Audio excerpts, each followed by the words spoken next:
War here with brand new video considering Lords of the Fallen. Unfortunately a long time forgotten game, so here I am, trying to resurrect it.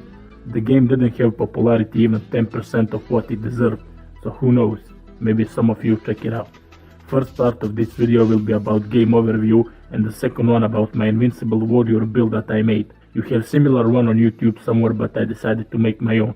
Anyway, if you are not interested in the second part of this video, feel free to skip it, cause it's only about warrior guide, no other classes included. However, if you like RPG medieval fantasy games with amazing looking armor, weapons and an advanced combat system, you came to the right place. Download link will be in the description of this video.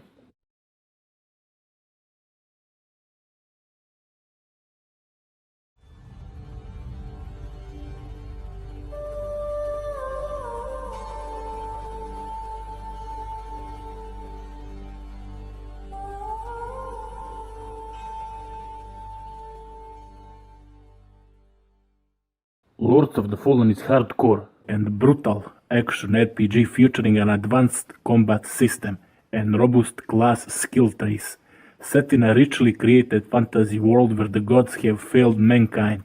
Players will take on a role of a human named Harkin, who sets out on a quest to stand against an apparently unstoppable supernatural force. Harkin is a brutal and relentless criminal who had been sentenced to life imprisonment. What is more mysterious, you will never reveal his crimes, no matter how hard you try. What influence you can bring to bear on Harkin takes the form of choosing what sort of magic you want him to wield. Since the game doesn't care what sort of weapon or armor you use, it's here you get to pick a specialist class. Warrior magic is for the imagination deficient who simply wants to bludgeon and chop enemies using brute force, with spells that buffs attacks and unleash EOE, area of effect strikes. Then we have rogue magic, which is dedicated to stealth and misdirection, while cleric spells favor protection and improved healing. Beyond that, it's up to you how to play really. If you've chosen warrior for example, but if you prefer to use light armor and daggers instead, that's fine. The only limitation is the weight of your gear. You can fill your inventory with everything you find, since only the things you equip add to your burden. The heavier you are, the more limited you are in movement, which is after all logic. Anyways, there is a lot of combinations to make/explore, so yeah, use your imagination. Fighting against the formidable lords and general that commands demonic army is the main feature of the game. Lords of the Fallen rewards skill and persistence among dedicated action RPG fans. The combat system consists of many complex skills that join both weapon mastery and supernatural abilities combined with large number of weapons, armor and upgrades. Large variety of Lords of the Fallen is a third-person action RPG with a heavy focus on understanding and mastering the combat. The game is simply amazing, hardcore and brutal, takes skills to overcome all the challenges. Many people keep saying that it's clone of Dark Souls, so I'd like to ask all those Dark Souls fans, what now? Shall we call every single similar game like Dark Souls that comes up a clone of it? That's bullshit. Game is 10 times better and brutal than Dark Souls, mates, at least for me. When there are no games such as Dark Souls, people keep complaining how they want something similar. When something similar comes, it's a clone. Can't make people happy, man, no matter what you do. They don't know what they want in the first place. Anyway, for some reason the game had been ignored by many players and did not have popularity even 10% of what it deserved. I don't know why. Perhaps because they value more gay games nowadays. Through your journey you will encounter a lot of brutal hardcore fights that takes skills to overcome. Many enemies have ability to easily break you out of your combat animation. A lot of different scripted bosses, amazing looking armor and weapons.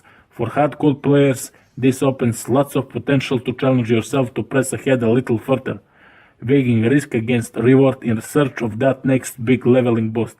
The story is also extremely easy to follow and isn't overbearing, an unlikely combination for the RPG genre.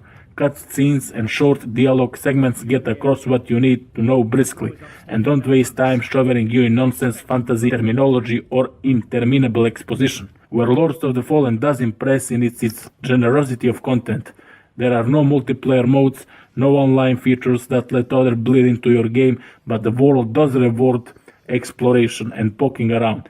Even if a lot of areas are seemingly linear, there are loot chests aplenty, as well as multiple routes that can be opened up when retracing your steps.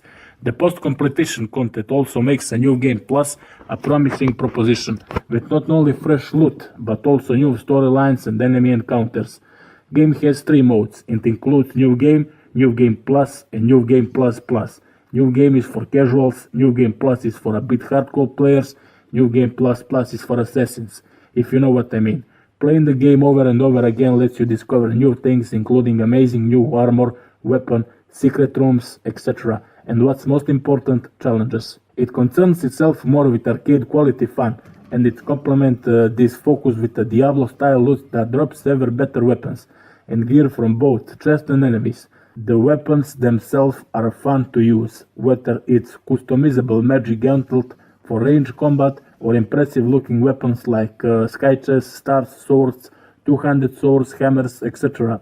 It rewards you at almost every turn, whether it's chest crammed with entire gear sets or with the hidden challenges portals, aka arenas that pop up after you defeat a boss, allowing you to fight off 3 waves of enemies for the promise of a chest crammed with loot. So yeah, really a lot of arena combats. Lords of the Fallen delivers entertaining hack and slash combat centered on combos and spells, but its risk-based reward system seems slightly out of place in a world where its hero so easily achieves great power and defense to make risk obsolete. You can also farm experience in arenas like I am doing right now. In each arena you will encounter different enemies always, and there's plenty of them, so you won't get bored.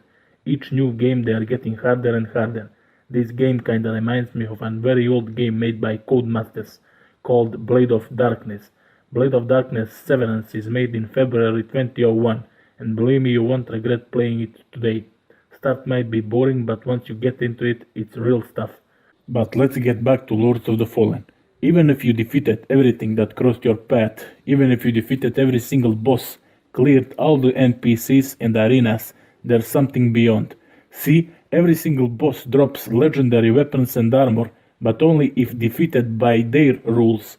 For example, versus first boss called First Warden, you must not allow him to hit you one single time to complete special challenge and get his legendary sword.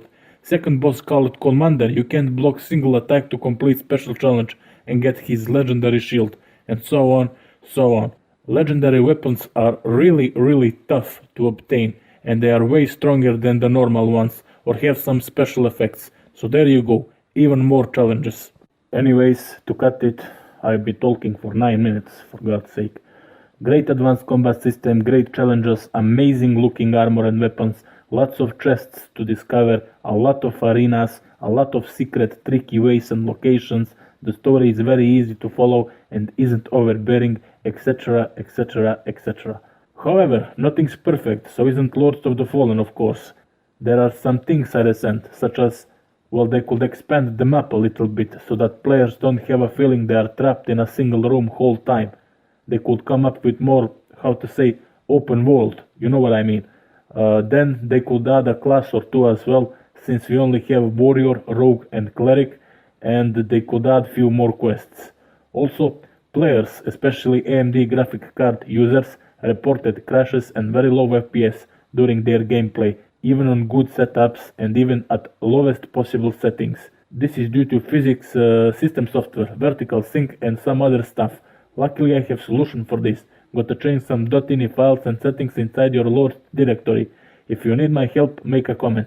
I'll just give you my remade settings and you won't have any problems with crashes and low FPS ever again. This is one of those games you'll never uninstall once you install it, guys. Anyways, 8.5 of 10.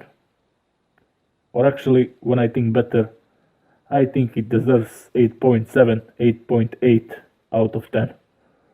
Good job, Deck 13. Thank you very much.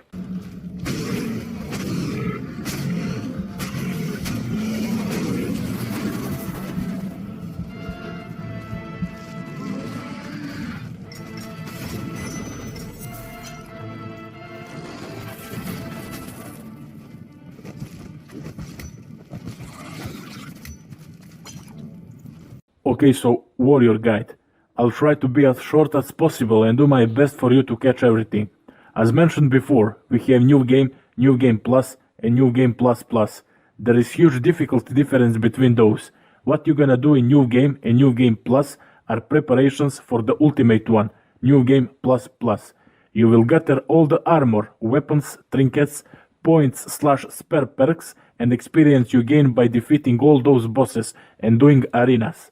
Almost all the trinkets, armors, and weapons, including even Peacemaker and Eagle's Wings, which are the best two-handed sword and tower shield in-game, are obtainable in New Game and New Game Plus. You just need at least 4 or 5 perks in luck.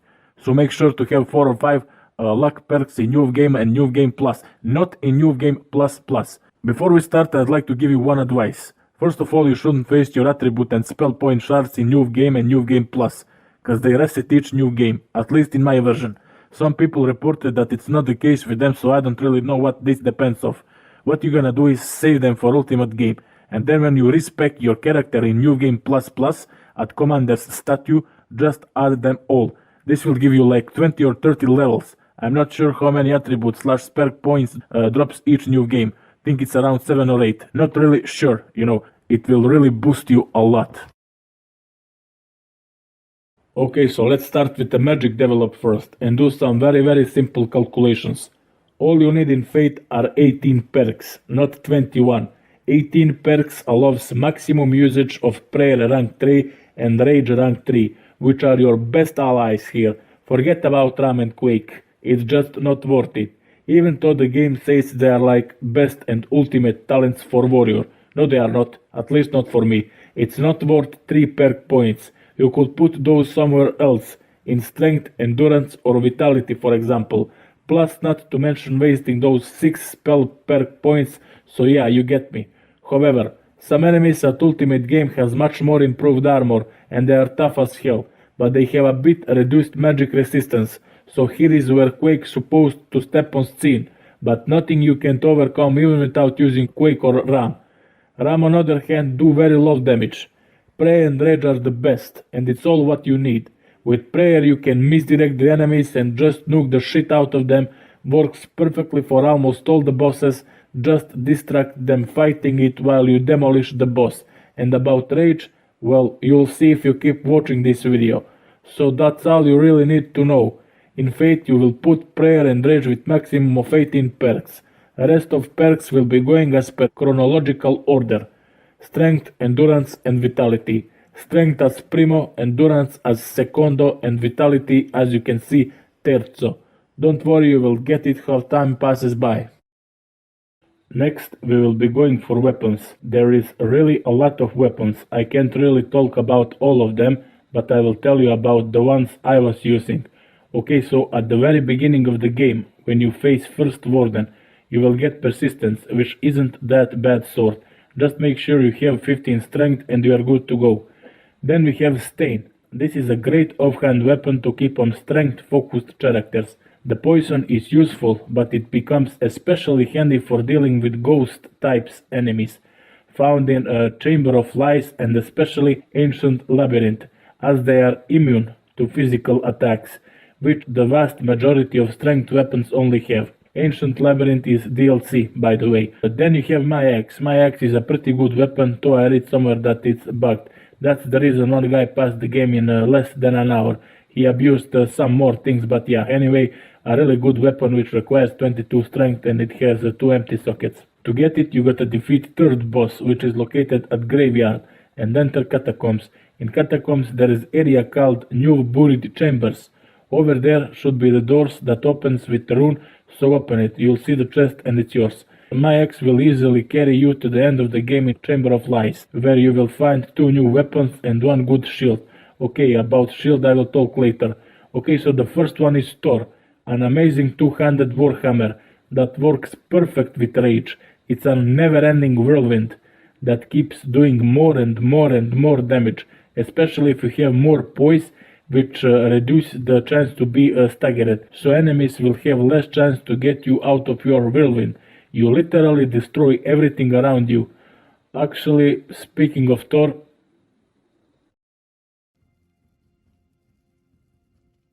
seems like I accidentally put 2 flawless luck runes inside Thor. Don't know what was I thinking about. Never put 2 flawless luck runes in a weapon or shield.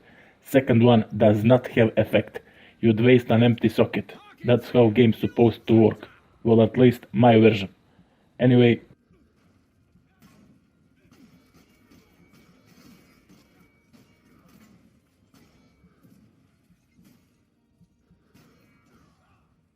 okay, now when you saw what Thor does, it's time to move on. Second weapon in Chamber of Lies is Last Will, which is pretty good sword. Takes 28 strength to work properly and does a lot of damage. You can find Last Will after defeating Guardian and enter Chamber of Lies.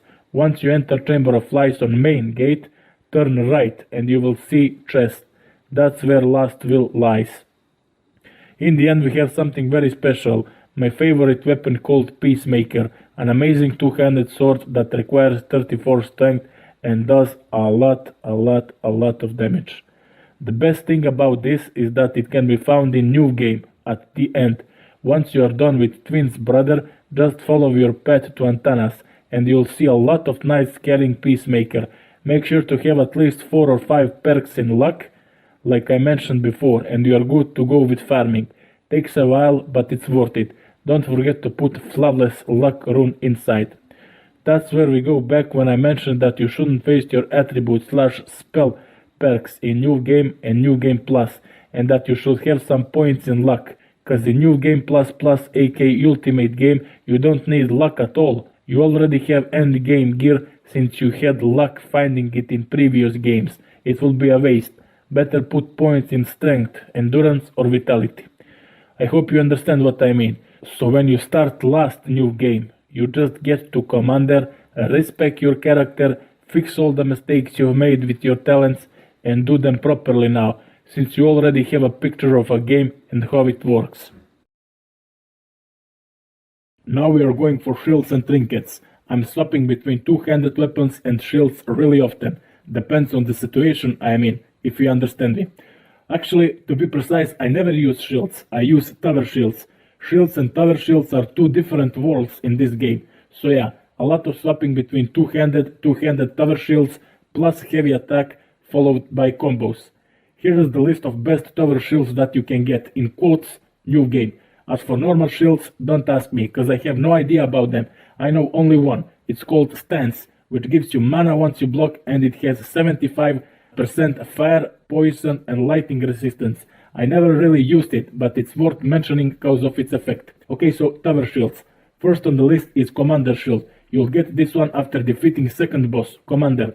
It's solid tower shield. If you are able to defeat Commander without blocking or dodging his attack, he will drop legendary version of this shield, which is useful since it has special effect. Next we are going for two Hornet Shield, a very decent tower shield that will carry you long. It has even 3 empty sockets, 16 defense and 61 poise, so yeah, pretty good one. Also magic block defense 87%, fire block defense 40%, poison defense 20% and well, lightning only 9. Use the runes as you will and how you think they suit you better. Next in turn is Void Shield, an amazing shield found in Chamber of Lies. It also has 3 empty sockets, 18 defense, 111 poise and requires 22 strength to work properly. Magic block defense 39%, fire block defense 25%, poison 75% and lightning 40%. Use the runes as you will and how you think they suit you better. In the end we have something special, Eagle's Wings, which is my favorite tower shield and is the best shield in the game. It has amazing block defense of 22, poise 91, magic block defense of amazing 79% plus 9% from the rune, which equals 88.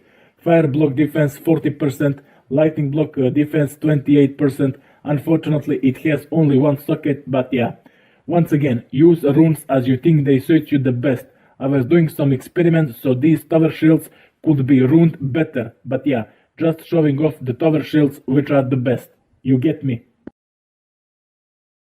Trinkets. Okay, so before we proceed with the trinkets, I'd like to point out that you'll never read the effect of the trinket in the game, and they provide the player with the passive aid. Number 1 warrior trinket is the amulet of the betrayer, drains 5 health points per connecting hit, while increasing the damage you deal by 40%, which combined with Last Will / Thor Peacemaker and Lord's armor filled with flawless luck runes is unstoppable. That's fact. Amulet of the Betrayer is obtained by saving the 3 soldiers that arrive outside the temple immediately after killing the infiltrator. This will cause them to show up in the western antechamber after killing the beast. There are 2 known ways to receive the amulet. For the first part, you can encourage them to fight a lord. To do this, the guardian still must be alive. They will be killed and the amulet will be near their bodies. Second option is opened after you accept the guard captain's side quest to kill the deserters. When talking to the 2 soldiers, select the option that encourages them to leave immediately. After that, they will leave the amulet of the betrayer and some human tattoos. Next we have New Dawn. New Dawn adds 25 maximum health to your character. Checkpoint shards do not replenish this extra amount of health, but potions do. Note that this will occur during the rest of your game cycle, even if you take it off. It is unknown if this is a glitch or intended. Then we have Sharp Mind, which increases critical attack damage. Not sure how much, couldn't find anywhere. Then we have the Great Burden, grants 31 additional poise. It's dropped by Captain. By the way guys, poise is a value that allows you to take direct hits from enemy weapons without staggering, if you are not using a shield, or drain less stamina per hit if you are blocking with a shield.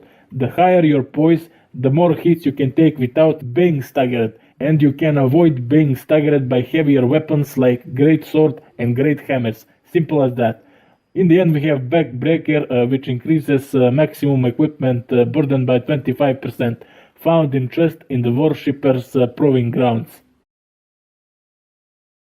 In the end we'll talk about armor and runes. Throughout my playtime I was using all kind of armor I could get my hands on, no matter was it light, medium or heavy. I just did the calculation of stats that the armor have, and I was mixing a lot. Of course priority was heavy armor, but why putting something if it slows you down, when you have something lighter and prevents fat roll, while gives you more stats? You understand what I'm talking about. Okay, so before we start, with armor you should know that equipment burden determines your character's mobility and quotes affects your energy regeneration. You can improve your carry load to preserve your preferred threshold via attributes/runes/trinkets such as Backbreaker, which I mentioned not a while ago. Okay, so this indicator at the bottom left of your character details screen shows your current equipment burden as follows. If it's green, then it's light burden, which equals highest mobility in the game. Players on this category can execute attacks and dodge seamlessly in fluid combat. This is rogue friendly. Then we have medium burden, which is white, which equals the average mobility in the game. It will feel like fat rolling. Players on this category can execute attacks and dodge almost seamlessly, but will feel slow and clunky for dodging, so would likely favor heavier maces and weapons that have a heavy attack capable of knocking enemies down. And in the end we have the lowest mobility, which is yellow color, comparable to being overburned in traditional RPGs such as okay, let's take for example the Elder Scrolls. Players on this category will need to use a strong shield to repel attacks, since rolls will be ineffective, and will have to develop distraction and knockdown tactics to counter the faster rogar. So, warriors heavy armor. First we have courage, then we have symmetry. I even used some parts of harmony when I found it. Not all but some. Was mixing with something else, even though it's medium type. It's worth trying. Then we have Griffin, then Living Legend.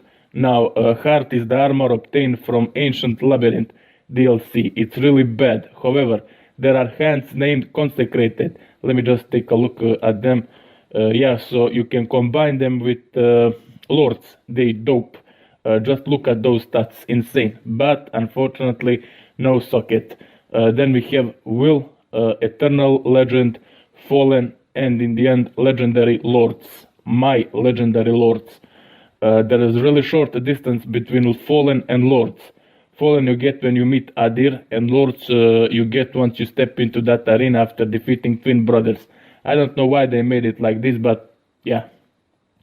However, I'm using Lord's head, chest and feet.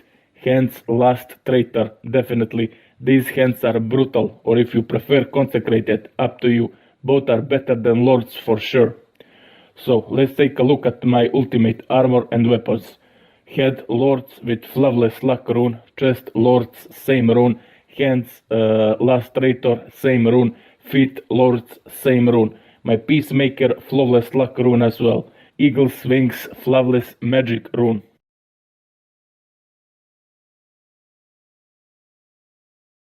Considering Gauntlet. On Gauntlet Blast I did Flawless Power rune just to slam that ground and create shockwave to knock them off. Gives me good amount of time to get rid of them and switch to two-handed shield. This is my favorite, very warrior friendly. Or for example, if you have 4 or 5 mobs around you, just slam that ground, knock them off, pop up health potion or 2, it's life saving. On projectile I set Flawless Magic rune to set enemies on fire, just for fun.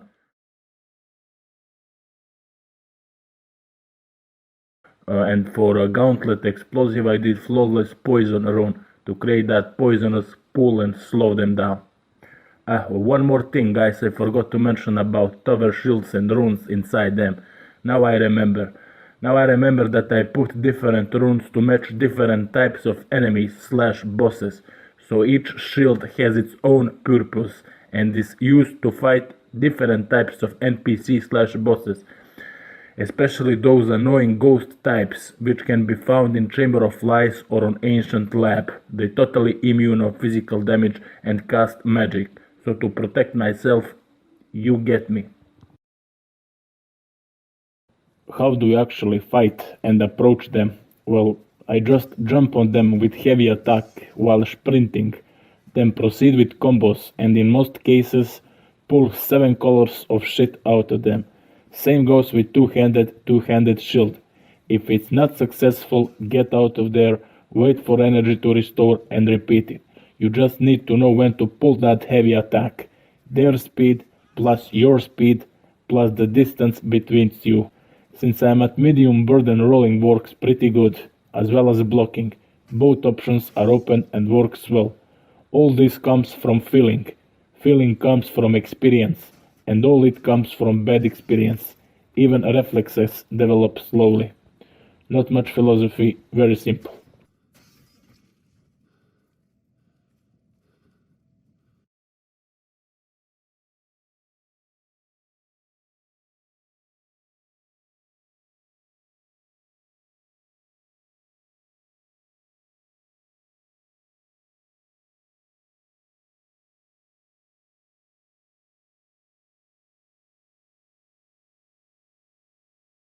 Judge isn't supposed to be fought this way. I bugged it just to show off the damage this build can do.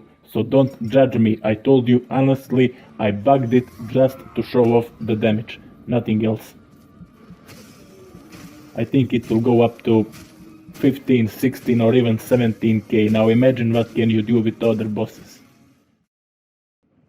Actually, when I think better, let's do it fair. I have problem being called cheater. Okay, so this is Annihilator, an ultimate game. Let's see what can I do here and how much can I pull without using energy shard.